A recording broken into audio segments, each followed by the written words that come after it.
తక్కువ రేటుకి ఇస్తాము అని ప్రీ లాంచ్ కింద మాకు ఆఫర్ ఇస్తే మాలో కొంతమంది పూర్తిగా డబ్బులు కట్టి రిజిస్టర్ చేయించుకున్నాము. కొంతమంది బ్యాంక్ లోన్ తీసుకుని ఈఎంఐ కట్టుకుంటూ ఉన్నారు. ఆ విధంగా మీడియేటర్స్ ప్రలోభ పెట్టడం వల్ల మేము ఇది తీసుకోవడం జరిగింది. నా మటుకు నేనైతే ఫిబ్రవరి 2021లో తీసుకున్నానండి.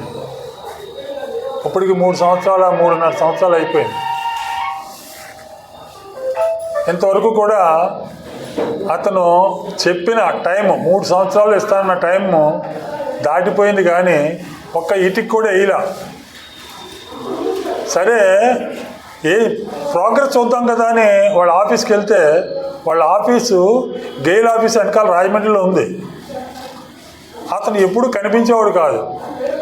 అక్కడ కొంతమంది మీడియేటర్స్ ఉన్నారు, వాళ్ళ ద్వారా కడతాడు, తొందరలో అయిపోద్ది, తెలంగాణ ఎలక్షన్స్ ఉన్నాయి, ఏదో సమస్య వచ్చింది, మీరు కంగారు పడకండి, నెలలో అయిపోద్ది, 2 నెలలు అయిపోద్ది అని అలాగా గెటాన్ చేసుకొచ్చాడు. మేము ఒక గుడ్ హోప్తో మంచి కడతాడు అనే ఉద్దేశం. ఎందుకంటే ఫేజ్ 1 బాగానే కట్టాడు, అది చూసే మేము డబ్బులు కట్టేసాం. ఫేజ్ 2లో ఏమి చేయలేదు అతను. ఆఖరికి ఏం తెలిసిందంటే అంటే అతను అప్స్టాండింగ్ అయిపోయాడు డబ్బులు తీసుకుని.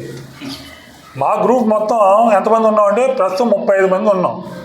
కానీ నాకు తెలిసింది ఏంటంటే 130 మంది ఉన్నారని తెలిసింది. అంటే నా మటుకు నేను ₹1 కోటి కట్టా, 4 తీసుకున్నా, నా పిల్లలు 2. సో ఈ విధంగా ఉంటే మాకు 30/10/2023 స్పందనలో మేము కంప్లైంట్ చేసాం. కంప్లైంట్ చేస్తే అది రాజానగరం సిఏ ఆఫీస్కి వచ్చిందండి.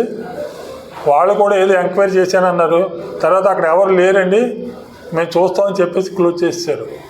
ఇక మాకు తప్పక మీ ప్రెస్ మీట్ పెట్టుకున్నామండి. దీని ద్వారా సరే మాకు న్యాయం జరుగుద్ది. తర్వాత మేము మోసపోయినట్టుగా మిగిలిన వాళ్ళు మోసపోకూడదని ఈ ప్రెస్ మీట్ పెట్టడం జరిగింది.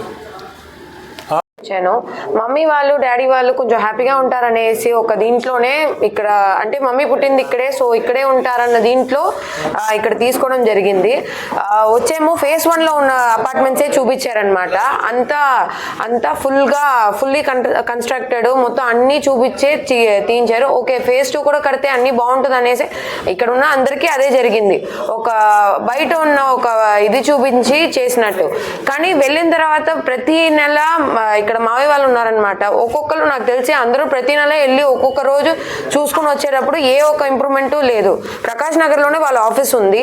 ఆ ఆఫీస్కి వెళ్ళి అడిగితే కూడా లేదు ఇప్పుడు స్టార్ట్ చేసేస్తాము, లేదు ఇక్కడ ఇది జరుగుతుంది అందువల్ల జరగట్లేదు, ఇది కోవిడ్ వల్ల కొంచెం ఇది కోవిడ్ అయిపోయింది. ఆ టైంకి మేమంతా పే చేసేటప్పటికి కోవిడ్ అయిపోయింది.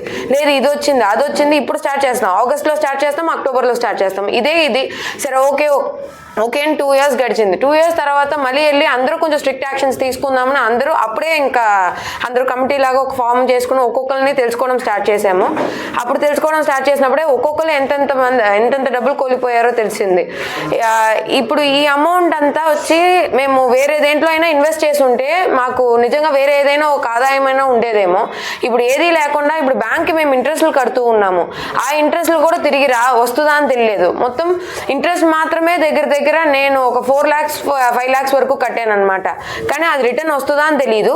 అది కాకుండా మేము ఇనిషియల్గా పే చేసిన అమౌంట్ ఒక 4 lakhs 5 lakhs, అది కాకుండా ఇది బ్యాంక్ వచ్చి ఒక 9 lakhs వరకు డిస్పెన్స్ చేసింది. నా ప్రకారం ఒక్కొక్కరు ఫుల్ అమౌంట్ పే చేసిన వాళ్ళదంతా ఇంకా నాకు తెలిసి ఇంకా డబ్బులంతా ఏం చేశారో కూడా తెలియదు. బికాస్ ఆ డబ్బులన్నీ కలుపుకుంటేనే నాకు తెలిసి ఒక 2 floorలైనా వేసి ఉండొచ్చు. అక్కడ మీరు చూసారంటే ఏ ఒక ఇది లేకుండానే ఉంది. వాళ్ళు స్టార్ట్ చేస్తారా లేదా అన్న దానికి కూడా ఆన్సర్లు ఎవరూ ఇవ్వడం లేదు. సో ఇది ఇంకా ప్రోగ్రెస్ అవుతుంది అన్న నమ్మకం ఏం లేదు. మాకు తెలిసి మాకు ఇంకా ఈ విషయంలో మాకు ఇంకా ఇల్లులు కూడా వద్దురా బాబు, మా డబ్బులు మాకు ఇవ్వండి అన్న ఫీలింగ్లోనే మేము ఉన్నాము. సో మీరు ఏదో ఒక హెల్ప్ చేసి, మీరు కొంచెం ఇది పుష్ చేసి మాకు మా ఈ విషయాన్ని పుష్ చేసి మా డబ్బులు మాకు తిరిగి ఇచ్చేటట్టు ఇది చేస్తే బాగుంటుంది. అన్ని ఛానల్స్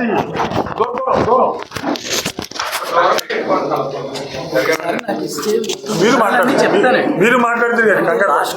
అమ్మాయి పేరుని ఫ్లాట్ తీసుకున్నానండి. మా అమ్మాయికి పెళ్లి ఇప్పుడు రేపు డిసెంబర్లో పెళ్లి ఉందండి. మా అమ్మాయికి ఉపయోగపడుతున్న ఉద్దేశంలో తీసుకున్నాను. నన్ను ఈ రామయ్య వేణు చాలా నమ్మకంగా అన్ని మాటలు చెప్పి మీడియేటర్ సత్యబాబు ద్వారా ఈ ఫ్లాట్ తీసుకోవడం జరిగిందండి. నేను 7,30,000 కట్టానండి. ఇంతవరకు వడ్డీలు కట్టుకుంటున్నాను తప్ప నాకేం ఉపయోగం లేదు. నాకు సంబంధించినంతవరకు ఒక ఇటుక బెడ్ కూడా వేయలేదు. అక్కడ అలా నిలిచిపోయింది. అసలు ఏ విధంగా కూడా ఆఫీస్కి తిరుగుతుంటే అక్కడ రెస్పాన్స్ లేదు. అక్కడ ఎంప్లాయీస్ కూడా కనిపించలేదు. ఇదివరకు ఎంప్లాయీస్ అన్న కనిపించేవారు, సమాధానం చెప్పేవారు. ఎంప్లాయీస్ కూడా కనపడతలేదు. ఇప్పుడు ఆయన్ని మేము వీకే ఫార్మ్స్ అని చెప్పి హైదరాబాద్లో చేస్తున్నాడంటే అక్కడ కూడా తిరగడం జరిగింది. అక్కడ కూడా మాకు దొరకలేదు. ఆయన మమ్మల్ని చాలా మోసం చేశాడు. అలా మేము ఇప్పుడు 35 మంది గ్రూప్ అయ్యాం. మొత్తం 130 మంది ఇందులో మోసపోయిన వాళ్ళు ఉన్నారు.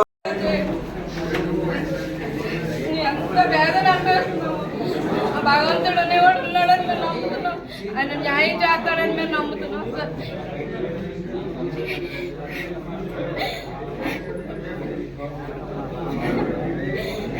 అన్నీ పోగొట్టుకున్నాం సార్. ఆ బ్యాంక్కి కట్టుకోవాలా, మేము ఇంట్లో తినాలా. రోజుకి మాకు వేదన న్యాయం ఎప్పుడు జరుగుతుందో కూడా తెలియట్లేదు.